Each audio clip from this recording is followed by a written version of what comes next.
마지막으로 우리가 볼 특징은 개혁주의 신학은 삶의 신학이라는 것입니다. 이 삶의 신학이라는 것은 개혁주의 신학에 있어서 제가 볼 때는 가장 중요한 요소입니다. 왜 중요하냐면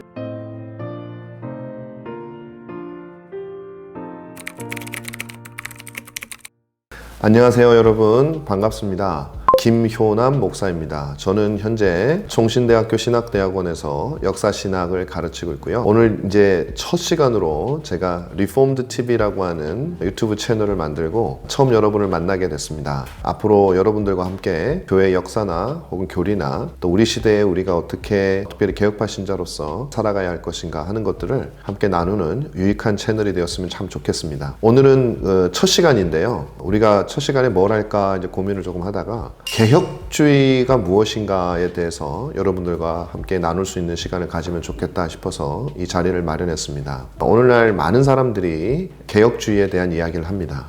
그 중에는 개혁주의에 대한 오해도 굉장히 많고요. 또 개혁주의에 대해서 잘못 이해하고 설명하는 그런 일들도 굉장히 많은 것을 우리가 이제 볼 수가 있습니다. 어떤 사람들은 개혁주의라고 하는 것을 단순히 어떤 신학적인 체계만이다 라고 얘기를 하기도 하고요. 어떤 분들은 이제 목회를 하면서 개혁주의 목회다 라고 이야기를 하지만 또 실제로 그런 교회를 가보면 교리는 개혁주의인데 또 교회 운영 형태라든지 아니면 목회 방식이라든지 실질적인 교회의 강조점 구성이라든지 이런 것들은 개혁주의 원리와는 다르게 작동하는 경우를 참 많이 보게 됩니다. 저는 유학을 하면서 어떤 것이 개혁주의인가 하는 것에 대해서 고민을 많이 했고 또 오랜 개혁주의 신학의 역사를 가진 분들을 보면서 개혁주의가 이런 거구나 하는 것을 조금씩 배울 수 있는 그런 기회가 있었습니다. 오늘 저와 여러분들이 함께 개혁주의란 무엇인가 라고 하는 이 질문에 대한 내용을 나누면서 서로에게 귀한 유익이 있기를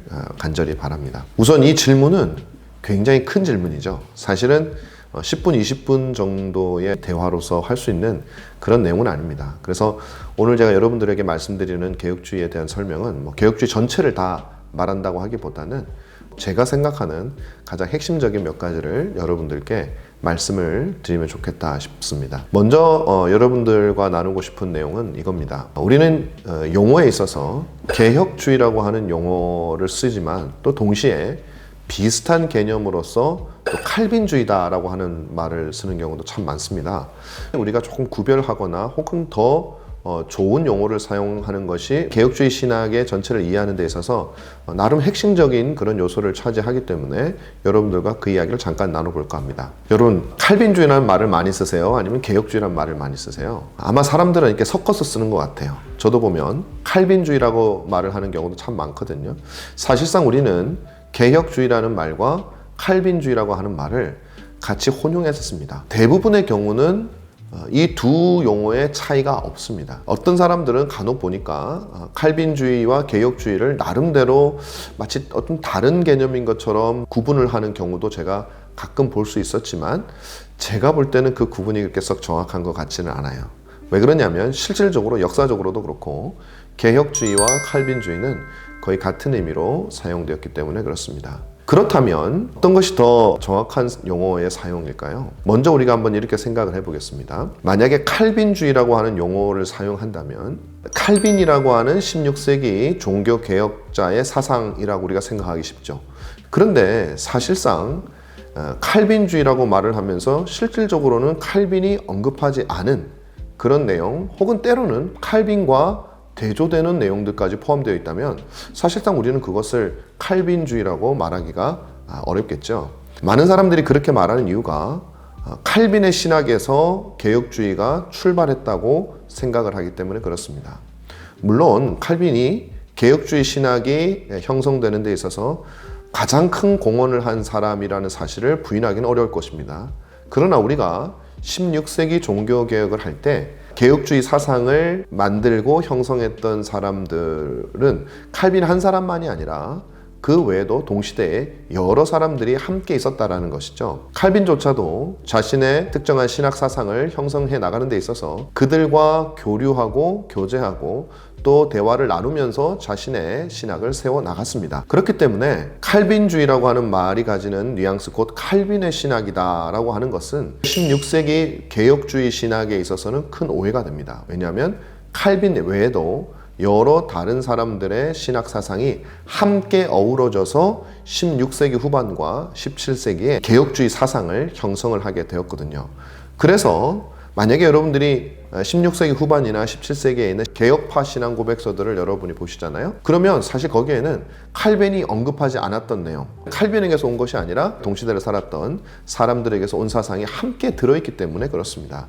그래서 그것을 우리가 칼빈주의라고 부르는 것은 어폐가 있죠. 칼빈과 반대되는 내용들 혹은 칼빈이 말하지 않았던 내용들도 그 16세기 혹은 17세기 신앙 고백 속에 포함되어져 있기 때문에 그런 것이죠. 그래서 우리가 여기서 분명하게 생각해야 되는 것은 뭐냐면, 칼빈주의라고 하는 사상은 칼빈이라고 하는 한 사람을 좀 더 초점을 맞추는 것이지만, 개혁주의라고 하는 사상은 칼빈을 비롯해서 그 동시대의 칼빈과 비슷한 하나님의 절대적인 주권과 성경의 완전 무호성을 확신하는 여러 개혁자들의 사상이 함께 어우러져서 만들어진 사상이다. 그리고 그것은 실질적으로 우리가 받아들이고 있는 개혁주의 신학의 내용에 해당되는 것입니다. 그러므로 저는 학교에서도 학생들을 가르칠 때 칼빈주의라는 말보다는 개혁주의라고 하는 말이 좀 더 그 신학의 성격을 잘 설명해 준다라고 그렇게 표현을 하곤 합니다. 그러면 오늘날 개혁주의라고 말을 하면서 주장하는 사람들이 굉장히 많거든요.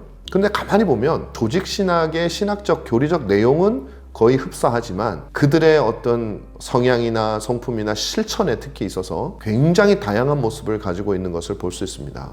그러면 과연 이 모든 것들이 다 같은 신학이라고 볼 수 있느냐? 심지어는 유럽에서는요, 개혁주의라고 하는 이름으로 우리가 바라볼 때는 받아들이기 어려운 교리나 신학을 전개하는 경우도 참 많거든요. 다시 말하면 개혁주의의 범위가 너무 넓어졌어요. 그런 의미에서 볼 때 우리는 16세기 종교개혁이 끝나고 나서 16세기 후반에서 17세기 전체에 이르는, 특별히 개혁파 종교개혁자들이 세웠던 개혁파 신학의 기초 위에 그것을 훨씬 더 정교하게 하고 공고히 했던, 소위 우리가 학문적인 용어로 말해서는 개혁파 정통주의자들, 예를 들면 잉글랜드에 있었던 청교도들이라거나 아니면 스코틀랜드에 있었던 언약도들, 네덜란드에 있었던 신학자들, 이제 그런 이들을 포함한 개혁파 정통주의자들의 신학을 개혁주의 신학이라고 부르는 것이 가장 표준이 된다. 이 정통주의라고 하는 말, orthodox라고 하는 말인데요. orthodox라고 하는 이 말 자체가 가지는 의미가 뭐냐면 바른 가르침이거든요. 다시 말하면 종교개혁자들이 기초를 닦았던 신학 위에 그 다음 세대가 그 자신의 선배 세대에서 이룩했던 그 엄청난 신학적 업적을 앞으로 오고 오는 세대의 학교에서 가르쳐 효과적으로 그것을 보관하고 전수할 수 있도록 신학을 체계화하고 100년이 넘는 시간 동안 그 신학을 정교화했던 시대가 바로 개혁파 정통주의 시대입니다. 바로 그 시대의 신학이 오늘날 우리가 받아들이고 있는 개혁주의 신학의 거의 대부분을 형성하고 있어요. 한 400년 이상이 지났지만 개혁파 정통주의자들의 개혁주의 신학과 오늘 우리가 학교에서 신학교에서 가르치는 개혁주의 신학은 거의 다름이 없습니다. 물론 여기에는 유럽에 있는 상당히 자유주의적인 경향을 가지고 있는 개혁주의라든지 교리적으로 좀 다른 개혁파 신학을 뺄 수 있는 것이죠. 그들은 개혁파라는 이름을 가졌지만 개혁파 정통주의 신학을 통해서 16세기의 종교개혁자, 개혁파 종교개혁자들의 신학으로 간 것이 아니라 개혁파 종교개혁자들의 신학에 굉장히 중요한 모티브를 받았지만, 그러나 그들은 정통주의를 통과하지 않고 자신들이 원래 19세기에서 20세기에 가지고 있던 자유주의적 신학적 성향을 덧입혀서 종교개혁자들을 찾아갔기 때문에 같은 개혁주의자라고 말을 하지만 정통주의를 거치지 않은 그들의 신학은 실질적으로 굉장히 다른 성격을 띠고 있는 것을 우리가 볼 수 있습니다. 칼바르트 같은 그런 사람이 대표적인 경우라고 할 수 있겠죠. 이와 같이 같은 개혁주의라고 하는 말을 쓰면서도 신학의 스펙트럼이 상당히 다양합니다.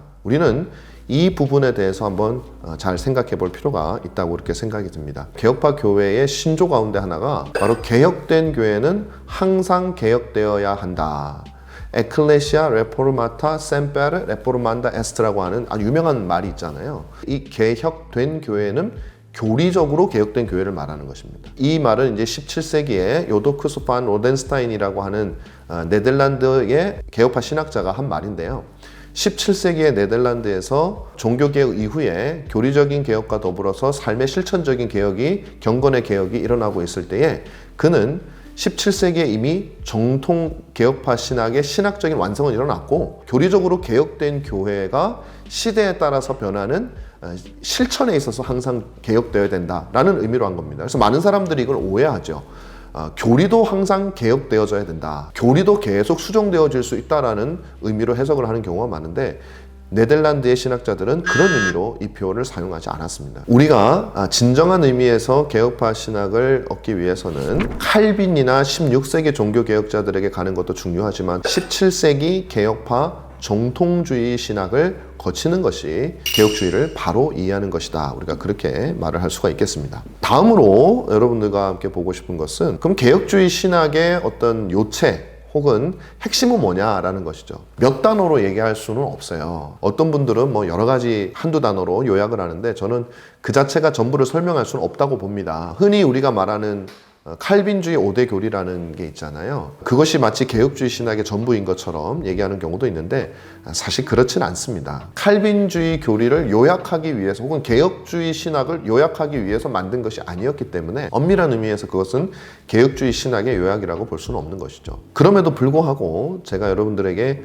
개혁주의 신학에 대해서 간단하게 몇 가지를 좀 설명을 드리고 싶은 것이 있어요. 개혁주의 신학의 아주 중요한 정신은 첫 번째는 성경주의라는 것이죠. 종교개혁이 일어나면서 마틴 루터가 솔라 스크립투라, 오직 성경으로라고 하는 캐치프레이즈를 높이 들고 일으켰다는 걸 알고 있어요. 그래서 사실 모든 개신교는 오직 성경이라고 얘기를 하죠. 우리도 성경을 믿는다라고 다 이야기를 합니다. 그럼에도 불구하고 우리가 믿는 개혁파 신학은 성경에 대한 충성도와 성경에 대한 존중이 제가 볼 때 그 어떤 교파보다도 뛰어나다고 생각을 합니다. 창세기부터 요한계시록까지 66권 성경 전체가 하나님의 영감된 말씀으로 그들은 받아들이고 그 성경 안에서 그 성경이 가르치는 것을 신뢰하고 믿으면서 하나님에 대해서 탐구하고 하나님을 알고자 했다는 것이죠. 예를 들면 종교개혁 당시 있었던 루터파도 성경을 굉장히 강조했죠. 그런데 사실은 개혁파와 루터파도 성경에 대한 입장에 있어서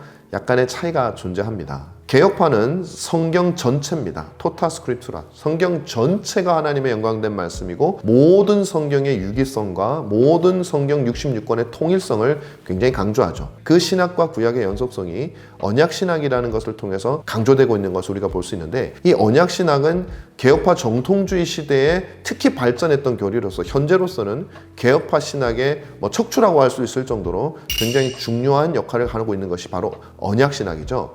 루터 같은 경우는 성경을 중요시 여기긴 했지만 그러나 어떤 성경은 좀 덜 중요한 것처럼 얘기를 하는 경우가 있었죠. 대표적으로 야고보서 같은 성경을 지푸라기 서신이라고 그렇게 불렀습니다. 그 말은 뭐냐면 어떻게 보면 성경 안에 성경이라는 개념이 좀 있을 수 있죠. 뿐만 아니라 루터파에서는 예배를 드리는 예배의 원리를 규정하는 데 있어서도 개혁파와는 달리 하나님의 말씀이 금하지 않는 요소들은 우리가 예배 안에 얼마든지 넣을 수 있다라고 하는 그런 개념을 가졌던 것입니다. 반대로 개혁파는 성경 전체가 동일하게 중요한 것이죠. 왜냐하면 연속성을 분명히 믿기 때문입니다.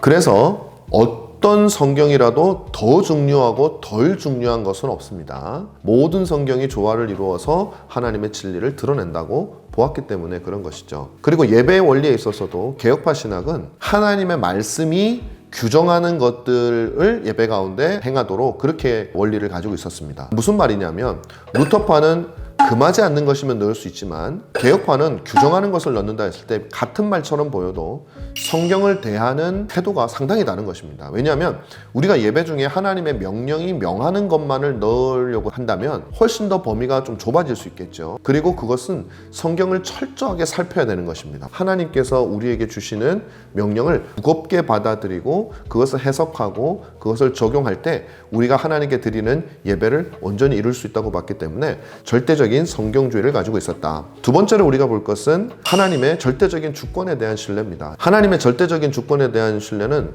다양한 모습으로 드러나게 되는데 특별히 우리 인간의 구원과 관련되어서 잘 드러나죠. 칼빈을 비롯한 모든 개혁파 종교개혁자들과 그 이후에 개혁파 정통주의자들은 예정론을 주장을 했습니다. 특별히 예정론 중에서도 이중 예정을 주장하죠.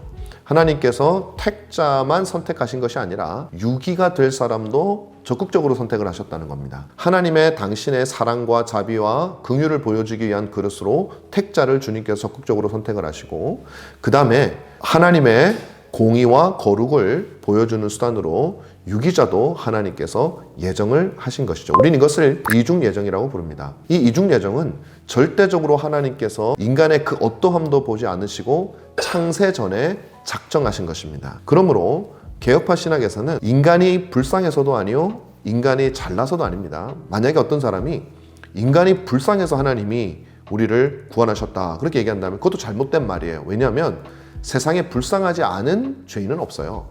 하나님이 우리를 구원하셨을 때도 불쌍해서 우리를 구원하신 것이 아니라 그야말로 하나님께서 기뻐하시는 뜻에 따라서 우리를 구원하셨다라는 사실을 여러분들이 기억하시기를 바랍니다. 이것이 하나님의 절대적 주권을 나타내는 가장 대표적인 경우죠. 그리고 이 하나님의 절대적인 주권이 예정에 있어서, 구원에 있어서 내용이 잘 드러나 있는 것이 우리가 소위 말하는 칼빈주의 5대 교리, 도르트 신조로 그렇게 잘 드러나 있는 것입니다. 뿐만 아니라 우리 개혁주의 신학의 또 중요한 점 중에 하나는 보편교회의 신학이라는 겁니다. 개혁교회는 중세 천년을 지나면서 종교개혁이 일어나 없던 신학이 생긴 것이 아니었어요. 개혁교회의 종교개혁자들은 언제나 자신들이 세워나가고 주장하고 있는 신학은 신구약 성경이 지지할 뿐만 아니라 초대 교회의 교부들도 지지했고, 중세 가운데서도 하나님께서 남겨두신 자들에 의해서 지지를 받았고, 그것을 우리가 중세 천년 동안 감추어져 있던 것을 종교개혁자들이 발굴해낸다라고 생각을 했습니다. 그리고 그것을 또 분명하게 드러낸다고 봤던 것이죠. 다시 말하면 로마 가톨릭교회에서 갑자기 튀어나온 신학이 아니라 초대교회 이후에 보편교회의 신학을 종교개혁자들이 만들고 또 그것을 우리에게 소개해줬다고 그렇게 생각을 했습니다. 그러므로 개혁교회 신학은요, 어느 날 갑자기 생긴 것이 아니라는 것이죠. 마지막으로 우리가 볼 특징은 개혁주의 신학은 삶의 신학이라는 것입니다. 이 삶의 신학이라는 것은 개혁주의 신학에 있어서 제가 볼 때는 가장 중요한 요소입니다. 왜 중요하냐면 아까 말씀드린 대로 어떤 교회들은 목사님이 개혁교회의 교리를 잘 증거하는 분이 계세요. 잘 가르치는 분이 계세요. 그런데 놀랍게도 그 교회의 구조라든지 그 목사님이 교회를 운영하는 방식은 전혀 개혁주의 방식이 아닌 경우가 참 많습니다. 개혁주의는 교리만을 말하지 않습니다. 개혁주의는 하나님께서 성경을 통해서 알려주신 그 교리가 우리의 삶 속에 실천되어지는 것을 개혁주의라고 하는 것입니다. 그때 비로소 우리는 개혁주의자라고 말을 할 수 있는 것이고 개혁신학의 정수가 있는 것입니다. 그래서 우리 개혁주의 신앙의 선배들은 신학을 정의할 때 항상 실천적인 요소를 강조했었습니다. 예를 들면 피터 라무스에서부터 시작되는 신학에 대한 정의는 윌리엄 퍼킨스, 윌리엄 에임스 같은 청교도들과 그 다음에 네덜란드의 페테르스 마스트리트 같은 그런 신학자들에 의해서 전수가 되는데, 그들의 신학에 대한 정의는 공이 신학이란 무엇이냐 하면 하나님 앞에서 살아가는 것, 하나님 앞에서 복되게 살아가는 것에 대한 진리, 이런 식으로 표현을 했습니다. 신앙은 결코 머리만의 것이 아니라 우리의 삶으로 올 수밖에 없다라는 것이죠. 다시 말하면 여러분들이 교리를 안다면, 하나님에 대한 지식을 가진다면 그 하나님에 대한 지식은 우리 삶의 모든 부분을 규정한다는 것입니다. 한 개인의 삶도 규정하고 한 가정의 삶도 규정하고 한 교회의 삶도 당연히 규정하게 되는 것이죠. 그것이 없다면 개혁주의는 아직 시작되지 않은 것입니다. 그래서 우리 개혁파 신앙의 선배들 중에 탁월한 신학자들은 어떤 신학책을 썼냐면 이 교리와 실천이 아주 조화롭게 조화된 책을 기록했습니다. 가장 대표적인 신학자로는 17세기 말에서 18세기 초반에 살았던 빌헬무스 아브라클이라고 하는 네덜란드 신학자인데요. 그가 썼던 가장 대표적인 저작이 The Letter Like Hostdienst라고 하는 책이 있습니다. 이 책은 영어로 Christians Reasonable Service라고 하는 이름으로 번역이 됐고, 또 우리말로도 그리스도인의 합당한 예배라고 하는 이름으로 번역이 되었습니다. 이 책은 고도의 조직신학적인 내용을 담고 있는, 엄밀하게 말하면 조직신학책입니다. 그러나 그 제목에서 보여주는 것처럼 그리스도인의 합당한 예배입니다. 왜? 하나님에 관한 모든 신학적 지식은 필연적으로 우리를 하나님 앞에서 그 말씀에 순종하며 살아가는 삶의 윤리를 만들어낸다라는 의미거든요. 개혁주의 신학에 있어서 지식은 반드시 우리의 삶과 윤리를 규정하게 되어져 있습니다. 그래서 브라클은 모든 교리를 쓰고서 그 교리에 끝날 때마다 그 교리가 우리에게 실천적으로 어떤 의미를 가지는지, 우리의 가정에서, 우리의 집에서, 우리의 예배에서, 우리의 교회에서 어떤 의미를 가지는지를 설명을 하고 있는 것이죠. 또 페트루스 판 마스트리트라고 하는 사람이 쓴 이론적이고 실천적인 신학이라고 하는 최근에 한국말로 번역이 된 책인데요. 이 책도 마찬가지입니다. 교리와 실천이 항상 함께 가는 것이죠. 그래서 저는 개혁주의의 가장 큰 핵심이 무엇이냐라고 묻는다면 교리를 설명하고 충분한 교리 체계를 갖추는 것은 시작에 불과한 것이요. 개혁주의의 완성은 그 교리가 개인의 영혼 속에서, 개인의 삶 속에서, 가정 속에서, 교회에서, 직장에서, 사회 속에서 그 지식이 우리의 삶에 실천되어질 때 진정한 의미를 가지고 있다고 믿습니다. 그리고 이 믿음이 가지는 함의는 하나님께서 온 세상 만물의 주권을 가지고 계시고 그분은 복되신 분이시며 그분이 가르치신 진리를 우리가 온전히 따를 때에 참된 행복에 이룰 수 있다는 확신을 가지고 있기 때문에 주님께서 가르치신 모든 진리는 바로 우리가 삶으로, 실천으로, 순종으로 드러날 수 있게 되는 것입니다. 그리고 그것이 바로 하나님께서 우리에게 요구하시는 진정한 삶의 예배입니다. 지금까지 리폼드 TV의 첫 영상이었습니다. 이제 앞으로 여러분과 더 많은 영상을 함께 나누기를 원합니다. 지금 현재 계획하고 있는 내용은 첫째는 제가 썼던 책의 내용들을 여러분들과 함께 나누는 것도 생각하고 있고요. 그 다음에 제가 읽었던 책들 중에 여러분과 나누면 좋을 것 같은 책들도 나눌 생각을 가지고 있습니다. 뿐만 아니라 개혁주의 교리와 또 역사에 대해서 여러분과 나누고요. 또 현재 일어나고 있는 여러 가지 신학적 이슈에 대한 저의 생각도 말씀드릴 시간이 있었으면 좋겠습니다. 여러분들이 혹시 가지고 계시는 교회나 교리, 성경 이런 것들에 대한 질문들, 그 질문들에 대해서 제가 준비한 답을 전해드리는 그런 시간도 가질 계획을 세우고 있습니다. 아무쪼록 여러분들 모두 다 많이 참여해 주셔가지고 함께 여러분의 신앙과 또 여러분의 영혼에 유익을 얻는 좋은 방송으로 저희가 성장할 수 있도록 많이 성원해 주시면 감사하겠습니다. 주 안에서 늘 평안하십시오. 감사합니다.